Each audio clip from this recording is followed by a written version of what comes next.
17 and invisible, I perfected the art of disappearing. Then a shooting star, a wish, and I woke up different. My weight vanished, replaced by a body that turned heads. Suddenly I was seen, desired, by Jason, the star quarterback. But this new attention felt wrong, alien. My best friend Lisa, the only one who ever truly saw me, drifted away. Was this newfound popularity a blessing or a curse? The transformation was real, but what about the me underneath? I had perfected the art of invisibility. At 17, I knew every trick to avoid drawing attention to myself. The way to walk without making a sound, the exact moment to slip into a classroom after the bell rang but before the teacher noticed, the art of folding myself into the background like a shadow. Willow Creek High School was a minefield of judgmental glances and whispered comments, and I had learned early on that the less space I took up, the safer I was. My days followed a predictable routine. I arrived just before the first bell, my backpack slung low over my shoulders, my eyes fixed on the scuffed linoleum floors. I sat in the back row of every classroom, my desk a fortress where I could disappear into my thoughts. Lunch was spent in the library with Lisa, my only friend since childhood, or sometimes alone in an empty stairwell if Lisa was busy. Lisa Morales had been my anchor for as long as I could remember. We had met in kindergarten when Lisa, new to the neighborhood, had shared her crayons with me after noticing I didn't have any. Our friendship had survived playground bullies, awkward middle school phases, and now, the treacherous social hierarchy of high school. Lisa was the only one who ever saw me, really saw me, beyond the weight that seemed to define me in everyone else's eyes. But even Lisa didn't know about my secret world, the stories I wrote in the leather-bound journal hidden under my mattress. Late at night, when the house was silent, I would pour my heart onto the pages, crafting tales of adventure, love, and belonging. In my stories, I was fearless. In my stories, I was seen. And then there was Jason Clark. Jason was everything I wasn't: popular, confident, effortlessly charming. The star quarterback of Willow Creek's football team, he moved through the halls like a prince, surrounded by admirers. I had noticed him long before high school, back when we were kids at the same summer camp. I remembered how he'd once helped me up after I'd tripped on the soccer field, his smile warm and genuine, but that was years ago. Now I doubted he even knew my name. One Friday evening, I sat in my backyard, my journal open on my lap. The sky was unusually clear, the stars bright against the velvet darkness. I had just finished writing a scene where my fictional counterpart, a brave, quick-witted heroine, stood up to a room of skeptics and won their respect. The story had felt so real, so possible, that it left me aching. Then a streak of light cut across the sky, a shooting star. I froze. I had never seen one before. On impulse, I closed my eyes and whispered the first thing that came to mind. I wish people would see the real me. Not just my weight, not just the girl who fades into the background, the me I am inside. That night, I dreamed of floating in a sea of starlight, my body weightless, my heart full of a hope I couldn't name. When I woke the next morning, something felt different. The sunlight streaming through my window was warmer, the air lighter, as if the world had shifted overnight. I sat up slowly, rubbing my eyes, and then froze. My arms were different. I stared at them, my breath catching. The soft curves I had known all my life were gone, replaced by slender, toned limbs. My hands flew to my face, my stomach, my legs. Everything felt wrong. Trembling, I stumbled to the full-length mirror on the back of my door and gasped. The reflection staring back at me was unrecognizable. My skin, usually prone to breakouts, was smooth and clear. My golden hair, normally frizzy and unmanageable, fell in soft waves around my shoulders. And my body was different. The extra weight that had defined me for years was gone, replaced by a figure straight out of the magazines I'd never dared to buy. Panic surged through me. What happened? I spun around, searching my room for clues, but everything was as I'd left it. My pajamas, my journal on the nightstand, the half-empty water glass by my bed. A knock at the door made me jump. "Emily, you up?" My mother's voice. My heart pounded. How do I explain this? I'll be down in a minute," I called, my voice cracking. I grabbed my bathrobe, tying it tightly around my waist as if it could hide the impossible. My mind raced. Had I imagined the shooting star, the dream? Was this some kind of prank? But the mirror didn't lie. I was different, and I had no idea what to do next. I pressed my palms against the cool surface of the mirror as if testing its reality.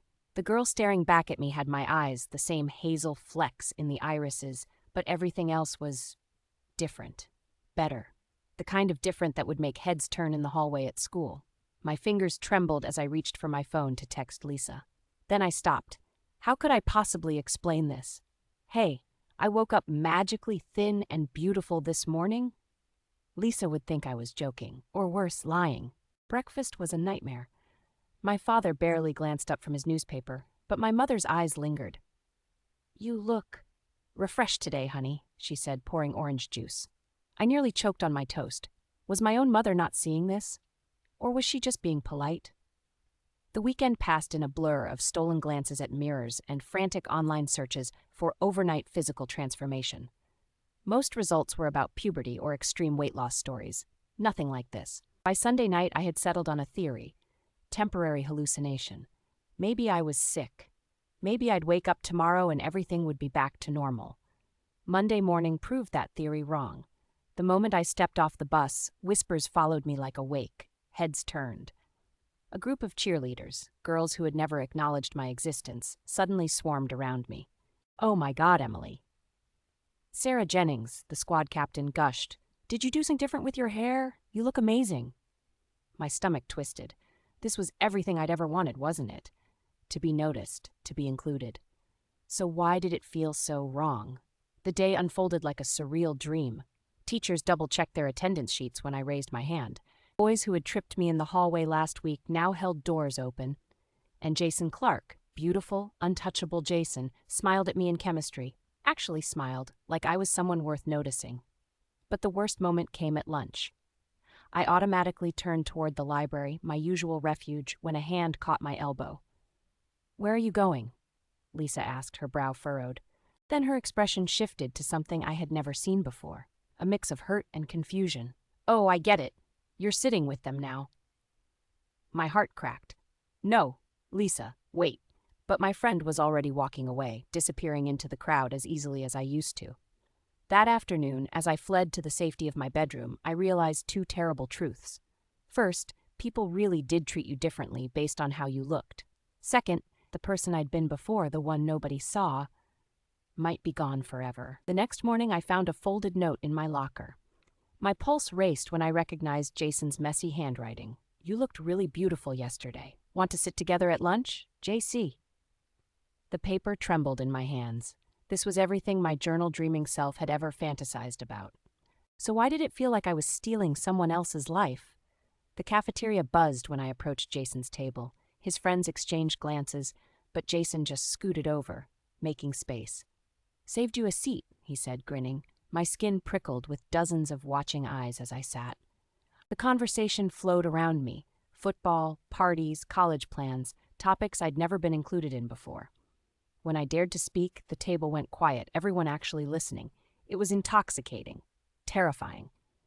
After school, Jason walked me to my locker. So, he said, leaning against the neighboring locker in that effortlessly cool way of his, there's this party at Matt's on Friday. You should come. A party with popular kids, the kind I'd only ever heard about through Lisa's gossip. I don't know, I hedged. Jason's smile faltered. Oh, okay, I just thought. He rubbed his neck, suddenly looking younger, less sure of himself. Never mind. My stomach flipped. This was Jason Clark, nervous because of me. No, yes, I'd love to go.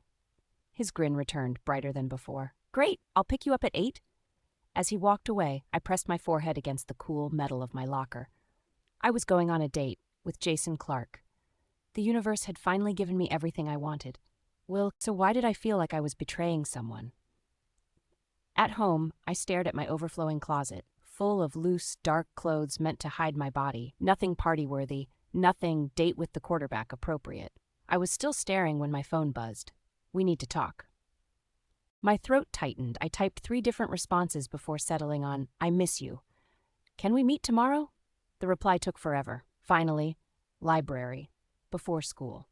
The next morning, I arrived early, my stomach in knots. Lisa was already there, curled in our usual corner, 2 hot chocolates steaming on the table.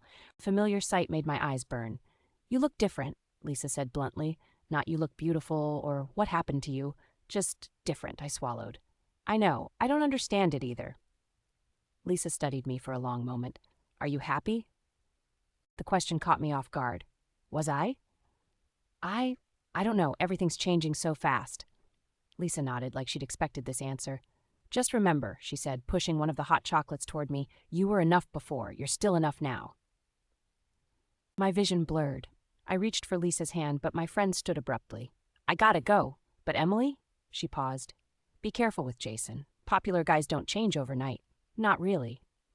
As Lisa walked away, I stared at the untouched hot chocolate, the cream slowly dissolving into the dark liquid. I thought about Jason's smile, the way he looked at me now. Was it really me he saw? Or just the new packaging? The party loomed ahead, a test I wasn't sure I wanted to pass. The party noise hit me like a wall when Jason opened Matt's front door. Bass thumped through the floorboards, laughter and shouts layered over pulsing music. Bodies packed the living room, red plastic cups held aloft like torches. Jason's hand found mine. Stick with me, he said, leaning close so I could hear. His breath was warm against my ear, sending shivers down my spine. We navigated through the crowd, Jason nodding at friends who eyed me with open curiosity. In the kitchen, he handed me a cup. Just soda, he said when I hesitated. Unless you want something stronger? I shook my head, taking small sips as Jason introduced me around. The conversations blurred together. Oh my God, you look amazing. Where have you been hiding? No way, you're the same Emily from English? Until my cheeks ached from smiling. Then I spotted Chelsea Reynolds whispering to a group of girls, their eyes flicking to Jason and me before bursting into giggles. My stomach dropped. I knew that look. I'd been on the receiving end of it too many times. Bathroom. I needed space. I'll be right back, I told Jason, slipping away before he could respond. The hallway was quieter, the music muffled. I leaned against the wall, taking deep breaths. This was too much, too fast. I needed... The bathroom door opened, Chelsea's unmistakable laugh ringing out. I ducked into the nearest room, a dimly lit home office, and closed the door softly behind me. Silence, thank God. Then a gasp. I whirled around. Jason sat at a piano in the corner, his hands frozen above the keys. For a long moment, we just stared at each other. I didn't know anyone was in here, I stammered. Jason's shoulders relaxed slightly. Yeah, well, parties aren't really my thing. He gestured to the piano. Matt's dad lets me practice sometimes. I blinked. You play? A shrug. Since I was 6, but don't tell anyone. He grinned, but it didn't reach his eyes.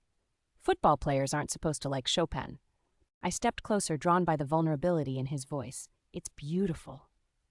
Jason's fingers returned to the keys, playing a soft, melancholy melody. My mom taught me. She was a concert pianist before. He trailed off, his hand stilling. Anyway, why'd you run off? I hesitated. How could I explain the suffocating feeling of being looked at, judged, measured? It's just a lot. All this attention. Jason studied me. You don't like it? I don't know what to do with it, I admitted. A week ago, I was invisible. Now, I gestured vaguely toward the party noise. Jason surprised me by laughing. Yeah, I get that. At my confused look, he continued. Freshman year, I was 5'0". Couldn't make the JV team to save my life. Then I hit a growth spurt, and suddenly, he mimed an explosion with his hands. Everyone treated me different, like I was different. My chest tightened. But you're still you. Exactly. Jason's eyes met mine, earnest in a way I'd never seen before. And you're still you, Emily, no matter what. The door burst open, revealing a drunken Matt. Dude, there you... Oh! He spotted me, grinning. Nice. Clark finally made his move. Jason's expression shuddered. Shut up, Matt. We were just talking. Matt waggled his eyebrows. Sure you were. He grabbed Jason's arm. Come on, man. Beer pong tournament. You're up. As Jason was dragged away, he shot me an apologetic look. I forced a smile, but my mind reeled. That quiet, thoughtful boy at the piano. Was that the real Jason? And if so, who had I been falling for this whole time? The answer, I realized with a pang, was that I didn't know. Not really. The morning after the party, my phone buzzed incessantly. Instagram notifications, friend requests, messages from girls I barely knew. I silenced it, rolling over to stare at the ceiling. Sunlight streamed through my curtains, illuminating the journal on my nightstand. I hadn't written in it since the change. What would I even say? Dear Diary, today I was popular. It felt like wearing someone else's skin. My phone buzzed again. Lisa. You okay? Heard about the party. My fingers hovered over the screen. How could I explain the mess in my head? That Jason was different than I'd thought? That being seen wasn't as simple as I'd dreamed? Before I could reply, another text appeared. Jason, hey, about last night, can we talk?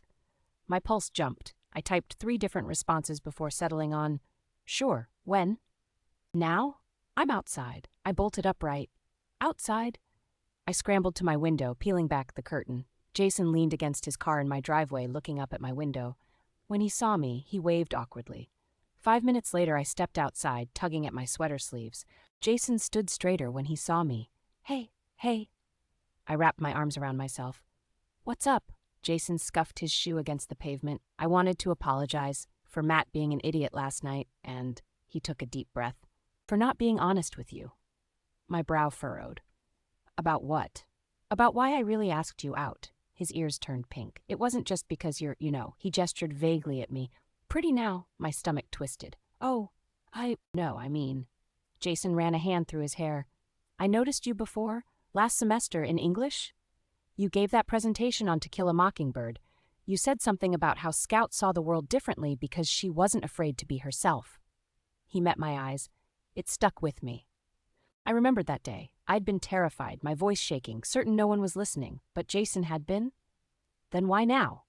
Why not before? Jason looked down. Because I'm a coward.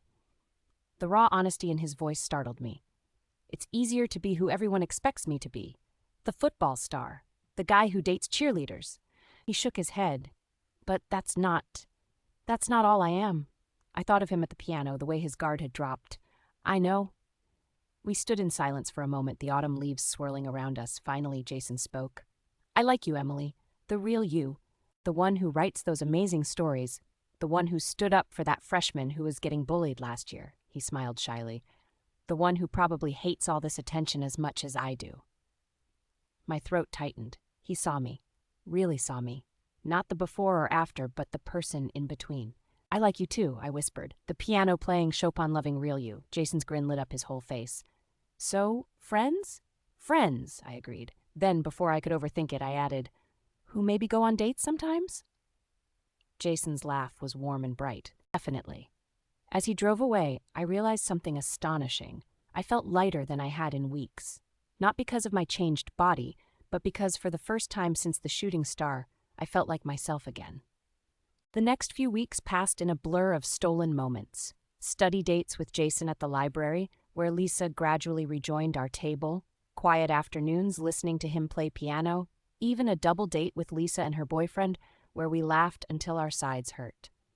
One rainy Tuesday, I found myself staring at my reflection in the girls' bathroom mirror. The changes that had once seemed so dramatic now felt ordinary. My hair still frizzed in humidity. My skin still broke out before big tests. The only real difference was in my eyes. They looked brighter, more alive. You okay? I turned to find Lisa leaning against the doorframe. Yeah, just thinking. Lisa joined me at the mirror, our shoulders brushing. About everything. I gestured vaguely. How much has changed? How much hasn't? Lisa studied our reflections. I was wrong before, about you being different. She met my eyes in the mirror. You're still the same person who cried when we watched Titanic in 7th grade, who eats peanut butter straight from the jar, who writes stories that make me stay up too late reading. She bumped my shoulder. That's who Jason fell for. That's who I've always loved.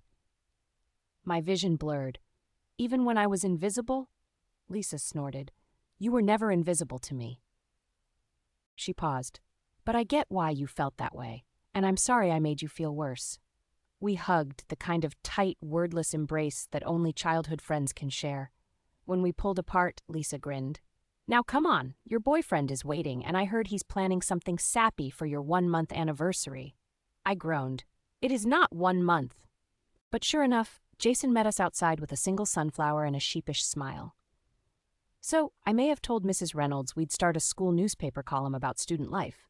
I gaped. What? It was your idea, Jason protested.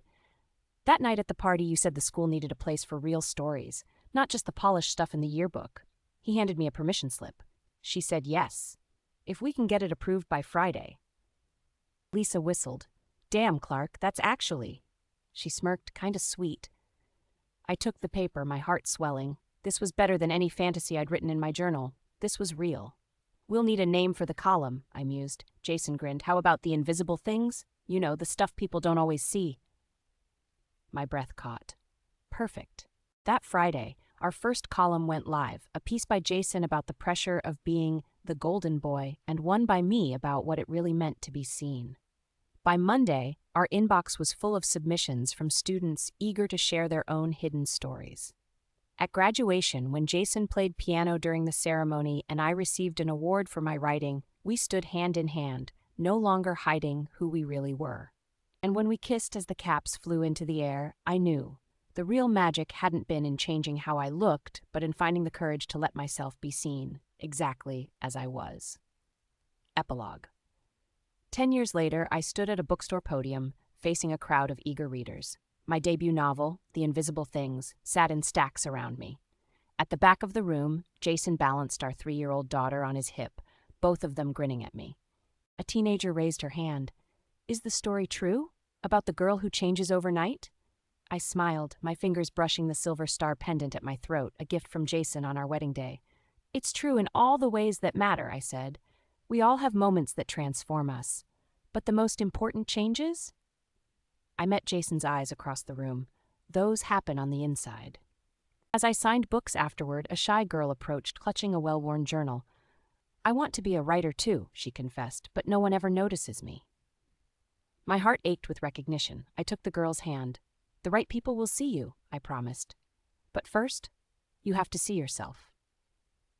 Later, walking home under a sky full of stars, Jason squeezed my hand. Think we'll ever tell her the truth? He asked, nodding to our daughter, now asleep in his arms. I laughed softly. About the shooting star? Maybe when she's older. I leaned into him, my head resting against his shoulder. Every story needs a little magic, right? Above us, a single star blazed brighter than the others, as if winking in agreement.